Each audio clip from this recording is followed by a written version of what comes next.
problem saying it. Let me tell you, first of all, my message is not for white folks. My only message to white folks, get on the right side, be an accomplice, or step aside. Next, my message is not for old leadership in this country. My message is to young people. You know, so much of what people say doesn't bring us to the history of how we got here. The first police in America were founded to capture runaway slaves, and they're still chasing us in this country. Let's be very clear. Let us be very clear of the history of how African people even got here. Let us be very clear that most Africans that were taken from the continent did not end up in the United States. They ended up in Puerto Rico, Dominican Republic, Panama, Brazil, Ecuador, Mexico, El Salvador, Honduras, Guatemala, Belize. And then you'll understand why in cities like Springfield, Mass. I live in a similar city. It's called Albany, New York, the capital of New York State, where police tasered Dante Ivy 15 times last April, and those police are still in the same neighborhood. But yet our children are going into these schools that are preparing them to become massively incarcerated. Politicians want to tell you we got to keep funding police. No, we don't. No, we don't. You know what we need to be talking about? Disarmament, demilitarize, and you keep killing us, you're not getting our money anymore. And then they're going to tell you, how is that going to work? You can't control crime in your community. Maybe if you fund schools, maybe if you not gentrify people, maybe people could live, maybe people could eat, maybe people had economic opportunities, maybe if the police weren't in our schools in elementary beating our children in schools, we could live.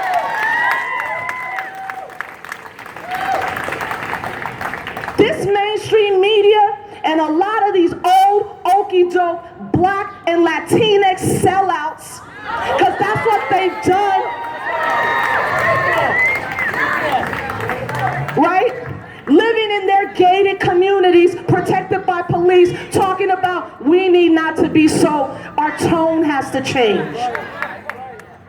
So when does our tone get harder? When we're on the way to a death camp? When we're back in slavery? When we're back in chains, that's when we're supposed to resist? No, we've been resisting ever since they kidnapped us, ever since they colonized us, ever since they genocidally slaughtered indigenous people in this country. And the reason I'm dropping a little bit of history before I get to the organizing part is because young people, they don't want you to know this. They want you to think that the situation you're in is your fault. But yet, they want you to be accountable for everything you do that's against the system, right? They want to criminalize everything black and brown people are doing, including art and graffiti and hip hop. They want to criminalize all of that. They want to arrest us for marijuana, but you killing us on camera and you still getting a pension, right? Come on now. And then they want to tell us the solution is body cameras, but then the body cameras fall off accidentally. Then they want to tell us the solution is black and brown cops. I'm from the South Bronx. I fear black and brown cops sometimes more than white cops. All right? Let's be real. And I'm not talking about this from an academic-only perspective. Yeah, I'm getting my PhD. But I got a husband who's formerly incarcerated. And this is generationally mass incarceration, racial profiling, and what they really want to do is surveil us and contain us. They want to contain us because there's no jobs in this country. They don't know what to do with all this extra labor force, right? So that's when we got to talk about systems. And this is a system of white supremacy, patriarchy, and capitalism. You know why? Because police, mass incarceration, criminalization, the new Jim Crow, that makes money.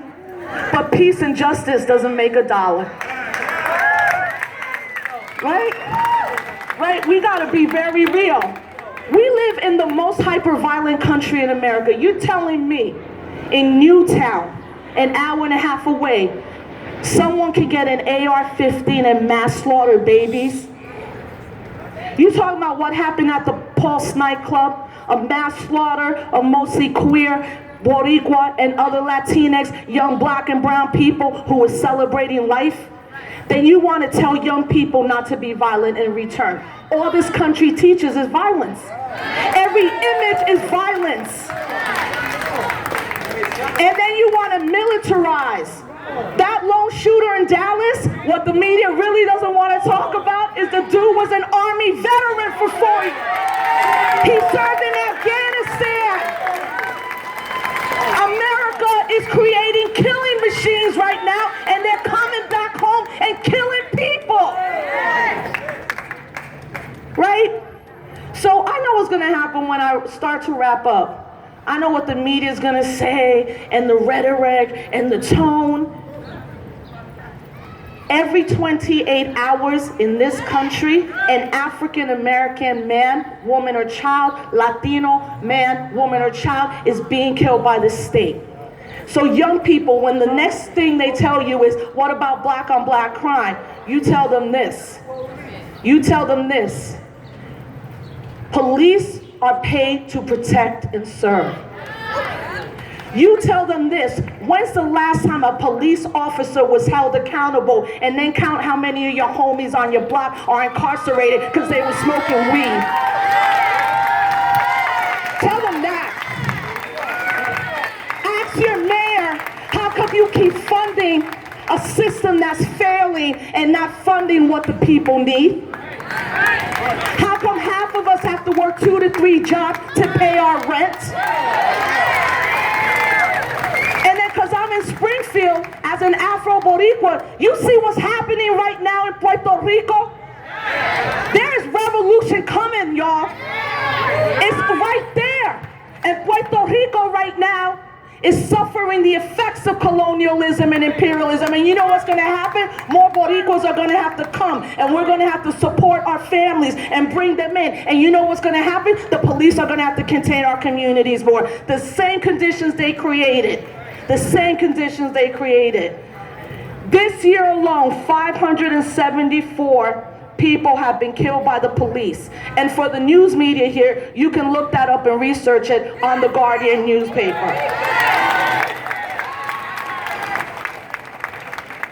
This week alone, last week, while we heard about the murders, because we seen that sister live streaming, that sister live streaming the death of her loved one, in the tradition of what Mamie Till did when she said, no, publish the picture of my son, Emmett Till. I want the world to know.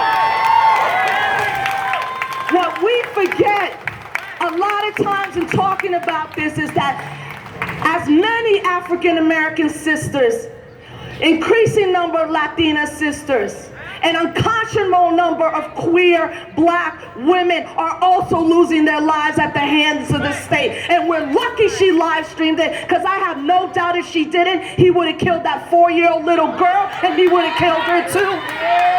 Because what did the police do after? They arrested her. And when you watch the video, it's a 4-year-old comforting her mother saying, it's okay, daddy's gone, mama, everything's gonna be all right. So when we talk about Sandra Bland, Renisha McBride, Ayanna Jones, Tamir Rice, but the sisters, we say their names too.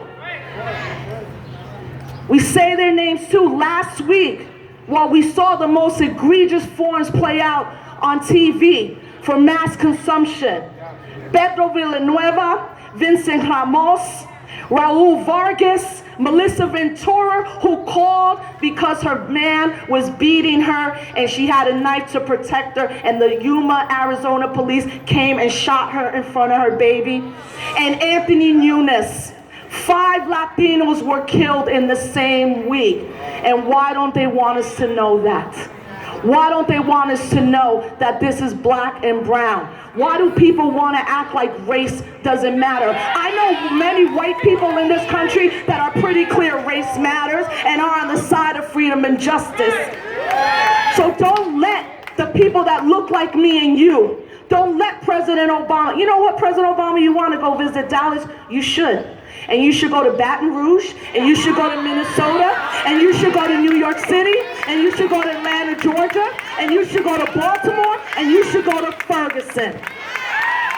Because August 9, 2014 changed something for young people. As we wrap up, I'm going to bring up my daughter. 2 years ago when Mike Brown was murdered, who put their bodies on their line? I spent 2 years, instead of writing my dissertation, on the ground organizing, because I know this is a historical moment. I'm not trying to read about it in a book. I'm trying to be part of history, part of our resistance. Right? Mike Brown laid there for 6 hours, and not a new civil rights movement started. A new resistance in young people sprung up that day. And those groups on the ground, Organization for Black Struggle, Hands Up United, Lost Voices, Millennial United, young, homeless, mostly women, mostly queer folks, put their bodies in front of tanks. And you know what the first international messages of solidarity, where they came from? From Palestine, where people were saying, we know what an occupying force feels like. From people in Puerto Rico saying, we know what it means to own something, and then the vulture funds come and try to take it away from you. That's where this started. So as a Black Lives Matter organizer, look, I am never going to stop repping Black Lives Matter. I don't care what this media says. And today, we got people on the media calling us the domestic ISIS. You calling us terrorists? You calling us terrorists? You know what they're trying to do? They're trying to criminalize us even speaking up.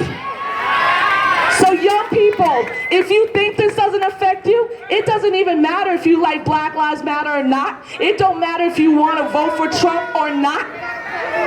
Look at what is happening. And be very, very clear that at this moment, everyone must step up. We must break the chains that divide black and brown.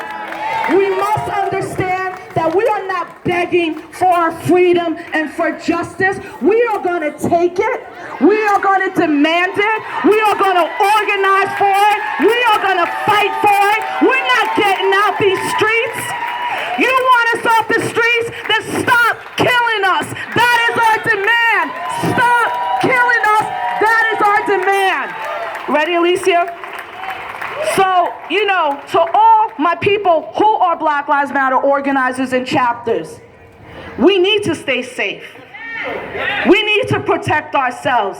And organizing does that. But let me tell you right now, there's over 100 cities right now rising up. There's been thousands of people arrested, intergenerational, multiracial, but black and brown bodies are always on those front lines, and you gotta be part of it. Like I said, you don't wanna open up a book and then have to tell your kid why you didn't stand up. You don't wanna be that person. So, I bring my daughter. My daughter's been in the streets because they kill 7-year-olds like Ayanna Jones and 12-year-olds like Tamir Rice. And she's gonna have to be in these streets. So as parents, when people go, I want to shield my kid, you ain't shielding your kid from anything. When you're not talking to them about this, you're setting them up. That's what you're doing. My daughter knows she is Afro-Boricua, black, Puerto Rican strong. She knows what to do if she's stopped by the police. She knows what to do if she's stopped by the police. I didn't think in my lifetime where all we fought is something I would have to teach her. But I would be doing a disservice to her and her friends if I did not protect her.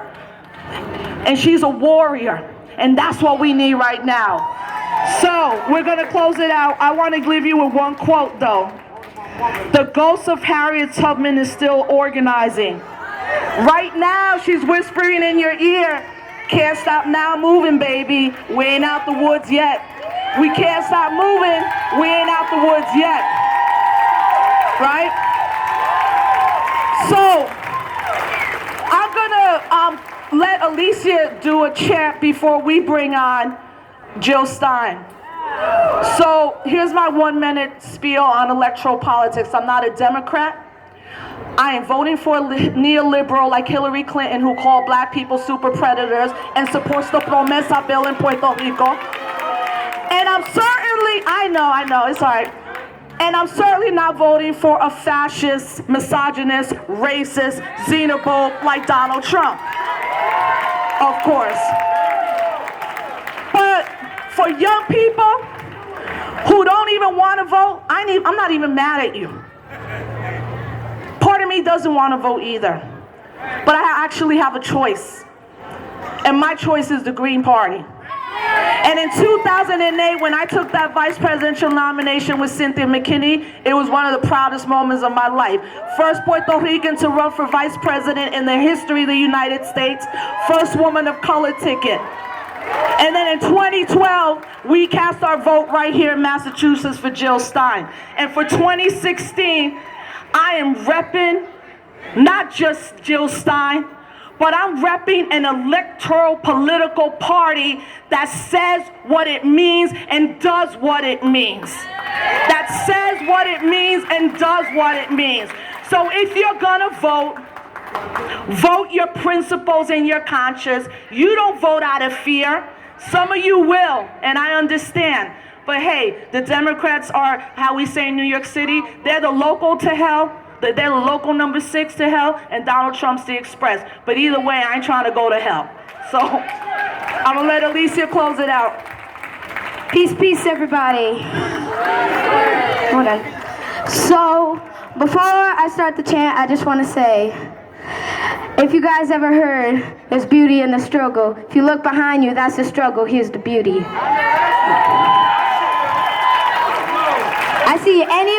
I see every one of you guys. No, I see every one of you guys. I see every one of you guys. And I know how hard you want us to stop. I know how hard you want it to stop. But let me tell you, we ain't gonna stop until we get what we want. When will these police officers understand that we ain't gonna stop until we get what we want? Now, when I was in LA, there's this beautiful chant that I knew, and it goes, I believe that we will win. I believe that we will win. I believe that we will win. I believe that we will win. I believe that we will win. I believe that we will win. I believe that we will win. I believe that we will win. I believe that we will win. And then let's bring up the person that I'm voting for President of the United States. All right? Get it? It's time to deregister from the Democrats and go to the party. I know some of y'all upset about Bernie Sanders, but you know what? Bernie Sanders took all his ideas from the Green Party, and we have a candidate that can make that happen. It is my honor to introduce the person that many of us will be voting for come this November, Dr. Jill Stein.